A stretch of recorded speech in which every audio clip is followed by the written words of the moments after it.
up, ladies and gentlemen, boys and girls? Welcome back to another daily upload of dumb shit.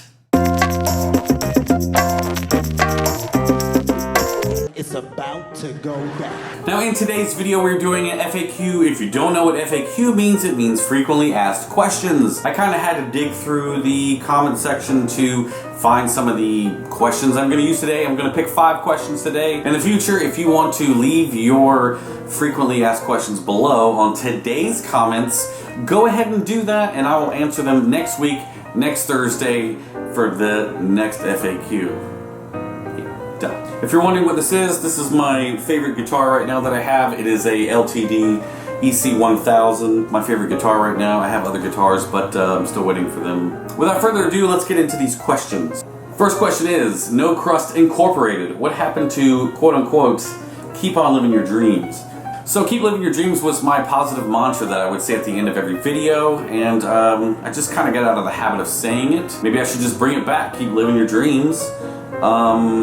I just felt like at the time for a while that there were so many other people kind of doing it. I kind of wanted to just, you know, get out of the pattern of kind of being like everybody else. I wanted to kind of, you know, separate myself from that. And, but yeah, why not bring it back? So keep living your dreams. Next question is by Robbie and Misty Gonti.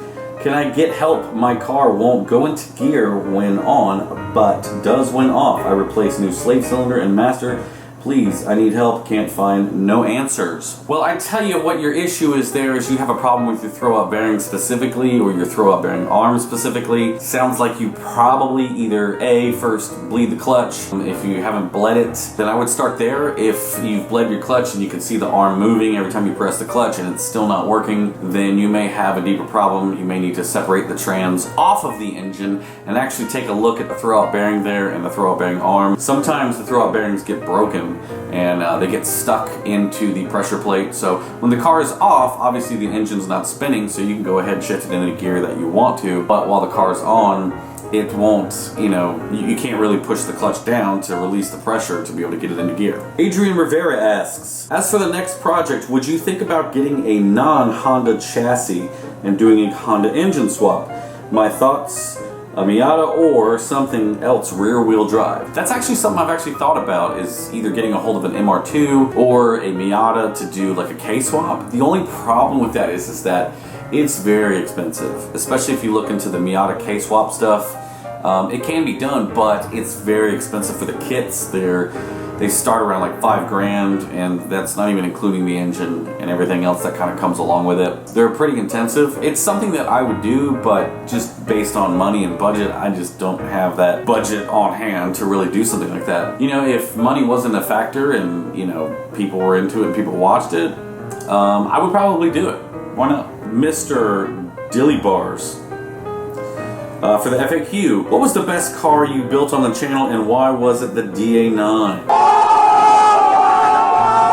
That's definitely a fair assessment. I would probably say my favorite build so far on the channel was definitely the DA9, and I miss it more than any other car. That car had a personality like no other, and there's nothing quite like a DA. Originally when I bought the EJ1, my plans were to keep the DA9 as it was because it was B20 VTEC swapped, had the Hush Performance clutch kit, which was amazing, had AC, and I absolutely loved that car. And my plan was to actually turbo the car. However, my friend Andrew, who has been on the channel many a times, was kind of stuck in an odd position where he needed a vehicle for work. He had a wife and kids and responsibilities to take care of, and his truck was giving him trouble. He had been building a K-swapped EG for a long time and wasn't really able to finish it, so he kind of came to me and was like, hey, I will trade you this, you know, K-swapped EG 4-door, which was pretty much in complete pieces. They got it to run, but, you know, the car had no doors on it, no interior, nothing. So the car had a long way to go of putting it together, and he just didn't have time or the funds to continue to build it, and he needed a daily car. The plan was, instead of going turbo with the DA and actually just continuing to B-swap the EJ1, which was my plan at the time, I decided to go with the K-Series. And that was one of the things that probably has been my biggest regret of doing. Don't get me wrong, I love the K-swap. It was an awesome experience. I got to learn so much and it brought the channel so much farther, but I really wish if I could go back in time, I probably would have told myself to hold off on the K-swap, keep the DA. I probably would have been able to do a K-swap a little further down the line. Would I go back to a DA? Probably. Brandon Troyer.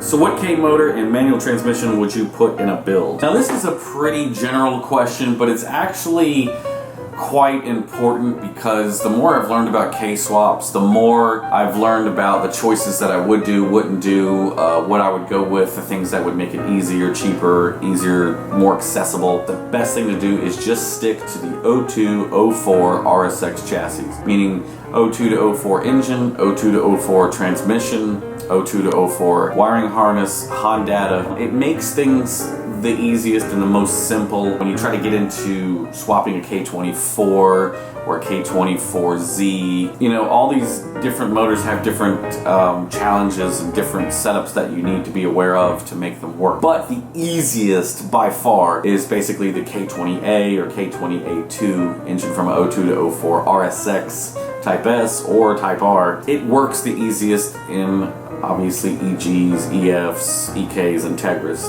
And that's it, ladies and gentlemen. That's the end of the very first FAQ video that I'm going to do for you. This one's probably a little short, a little sweet. If you have a tech question that you would like to ask, put it in the comment section below and I will try to answer it next week. If there are certain questions that have lots of likes on it, then I'll try to attack those questions as well. That will make things a lot easier. We'll see how it goes. I want to thank you guys so much again for tuning in, keeping up with me. Should be another video tomorrow. Click subscribe, click like if you like this video, and tell me what you think in the comments below, as well as leave your frequently asked questions. And as always, peace out. Keep living your dreams.